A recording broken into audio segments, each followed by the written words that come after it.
trillion spending package until 2022. Joining me right now is Tennessee Senator and Armed Services and Judiciary Committee member Marsha Blackburn. Senator, it's great to see you this morning. Thanks very much for being here. Good to see you. Do you believe that they are going to put, your colleagues will, Nancy Pelosi will try to put the debt ceiling decision along with the infrastructure vote to ensure that your colleagues vote yes to raise the debt ceiling? Maria, I think they're going to put everything into this one bill and then just try to do the heavy roll and push it all over the finish line. Now, the good thing is they do not have the votes they need in the Senate to do this. And whether it is putting the infrastructure bill, of course, trying to put additional spending, and now the parliamentarian has told them they cannot do the immigration reform that they wanted to do. I think you're going to see them try to put it all in there in the House, and then when it gets to the Senate, you're going to see them push back on that, which means we end up with a CR. So the continuing resolution is what most people expected. What do you think about that larger, well, really $5.5 trillion package? Because we know that there are gimmicks in there in terms of when programs end. It's really much more expensive than the $3.5 trillion. But we're hearing from Axios this morning, which is reporting that Joe Manchin says, let's put a pin in this until 2022. Can you confirm that? Is that what he's saying? I have not spoken with him, so I can't say if that is what he is or is not saying. What I do know is this: they continue to try to elevate the spending and exercise more government control. And Bernie's package, and this is Bernie Sanders' budget. A lot of my Democrat friends who voted for Joe Manchin say, I didn't vote for Bernie Sanders, and they don't like this because it is so much more than the federal government generally spends. And you're overheating the economy and you're forcing this money out. And the federal government is supplanting the private sector, whether it has to do with education or child care or assistance programs. It is an expansive growth, and it runs our debt up over $45 trillion by the time we get to 2030. Yep, and I know that the debt story is really what's moving markets this morning. The fact that investors are wondering if, in fact, U.S. banks are going to be on the hook for the Evergrande fallout in China. China's second largest property developer can't pay its bills. Do you expect that we will see the debt ceiling raised within the next week or two? Well, as you can imagine, I'm a no vote on every single bit of this, and a no vote on the debt ceiling. The Democrats have pushed so much additional spending this year, $1.9 trillion for their additional COVID relief when there was already $1 trillion in the pipeline, $1.2 trillion in infrastructure, which was not about roads, bridges, railways, runways, and broadband.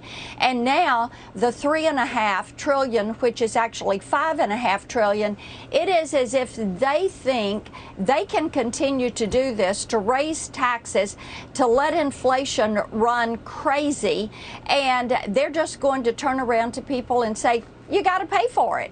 And that's not the way this works. And thank goodness the people are standing up. They're being the people, and they're saying, you're out of control, Democrats. Get a handle on yourselves. Yeah. Well, I think that I want to say thank goodness for you and for your colleagues who are standing the line on this. This is a great point that you're making. Let me switch gears and ask you about Facebook, because Facebook has responded to the blockbuster reporting from the Wall Street Journal last week on the impact on young users of Instagram. The social media giant says that the allegations are mischaracterizing, yet they provide no evidence of what they are. Senator, you met with Facebook, the whistleblower, on Friday. Can you tell us what you learned from the whistleblower, which, of course, was one of the ways that the Wall Street Journal was able to report so much of this? The whistleblower had an interesting take that there is a lack of governance at Facebook that Facebook seems to follow. And the whistleblower has great inside information. It seems like Mark Zuckerberg is surrounded by yes men. And if you don't follow the company line and support him and say yes, then you're out. We also learned, and this is so significant, Maria, as you and I have talked repeatedly about China, that in China, that WhatsApp and Messenger are embedding malware and following and tracking Uyghurs. And of course, the genocide that the Chinese Communist Party is carrying out against the Uyghurs, the fact that the Uyghurs are being used for slave labor and forced to manufacture these products for Apple, NBA licensed product, Nike, other companies there in Xinjiang in that province. But embedding that malware and targeting these Uyghurs so that they can follow them. This is the type destructive nature that is being used. Also, not taking down some of these Mexican drug cartels and sex trafficking rings, human trafficking cartels that are broadcasting through Central America and through 150 countries around the world where we've had those illegally enter the southern border, and not taking them down. So, and I think one of the things too, the Facebook we see in the U.S. is a more sanitized version than what Facebook is in other countries. And the bulk of Facebook's usage is these other countries. But Maria, they have an obligation when it is illicit, nefarious activity to block that. And they are choosing not to block that. So this is incredible what you learned, Senator. Thanks for doing all of this legwork. Yes. You're saying that they knew. So the Facebook leadership is aware that the CCP is following and tracking the Uyghurs through Facebook. And the management knows that. And they're still allowing it.